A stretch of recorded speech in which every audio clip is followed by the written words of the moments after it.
On va parler des light codes. Qu'est-ce que c'est le light code? Les codes de lumière. Ça fait un peu série quantique comme ça. Mais c'est un peu ça. Parce que nous on est ici sur ce plan-là, mais il faut savoir que notre lumière en fait est sur des plans supérieurs. C'est uniquement une projection qu'on fait ici. C'est comme un grand jeu vidéo qu'on est en train de faire. Ça paraît, je vais expliquer dans d'autres vidéos. Mais bon, les light codes c'est quoi? C'est notamment par rapport à la numérologie et aux géométries sacrées. Pour les personnes qui regardent déjà la chaîne 369 Magnum Opus, je vous montre notamment par rapport aux géométries sacrées, comme quoi tout a une signification. Maintenant, on va plus parler de numérologie aujourd'hui. Au-delà de la Trinité et autres, les personnes qui voient régulièrement des 666, 888, 333, 111 dans leur journée, où ils se lèvent à 10h10, ils regardent leur téléphone, il est 22h22. C'est quoi, ça veut dire quoi exactement? C'est en fait simplement que les maîtres ascensionnés, du moins enfin parce qu'on est ici, mais on a une famille d'âmes qui est sur des plans supérieurs et qui nous supervise également et qui nous aide. Et eux, ils ne communiquent pas avec le même langage qu'on a ici, puisque pour eux, en fait, c'est un langage qui est mort, c'est un langage qui est trop dense. Ils communiquent en fait avec les principes. Et les principes, les archétypes, c'est notamment la numérologie, mais c'est également la géométrie sacrée.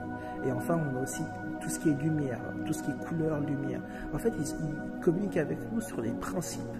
Et comme justement le temps n'existe pas, ça sera le sujet d'une autre vidéo, et qu'en fait on est dans un espace sur lequel en fait on est directement relié au grand ordre des choses, même si aujourd'hui l'illusion a pour but de nous faire croire le contraire. Ça fait que quand vous êtes justement sur des synchronicités, au-delà des messages parfois qui peuvent être spécifiques en fonction des heures de la journée, c'est simplement que vous êtes en connexion en fait déjà avec vous-même, mais surtout vous êtes en connexion aussi avec votre famille d'âme, et que votre famille d'âme en fait elle est là pour non seulement vous aider, mais surtout pour vous dire que actuellement tu es sur le bon chemin. Donc maintenant c'est à toi justement d'être encore beaucoup plus vigilant et d'être encore beaucoup plus centré sur ta vraie volonté. C'est ça à l'arrivée.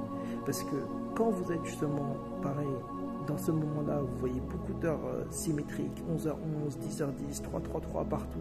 Parfois, ça a une signification, notamment par rapport au maître ascensionné, ou même par rapport à l'abondance, par rapport au 888, ou par rapport à 1, c'est aussi par rapport à la manifestation immédiate. Il y a des significations comme celle-ci.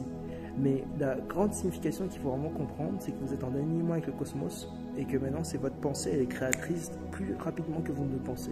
Si là, aujourd'hui, vous dites, demain, on va m'offrir un grand bouquet de roses, et vous pensez vraiment, sincèrement, vous ne dites pas ça comme ça par en l'air, bah, croyez-moi, le lendemain matin, on va vous offrir un grand bouquet de roses, par quelconque hasard, parce que vous êtes pareil encore en alignement.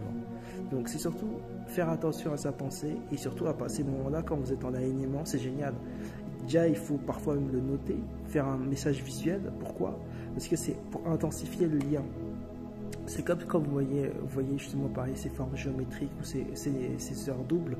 Intensifier le lien avec ces heures-là. Intensifier le lien. Et en fait, en intensifiant le lien, c'est pour dire en fait à vous-même, mais c'est aussi à dire à votre famille d'âme que vous avez prêté attention.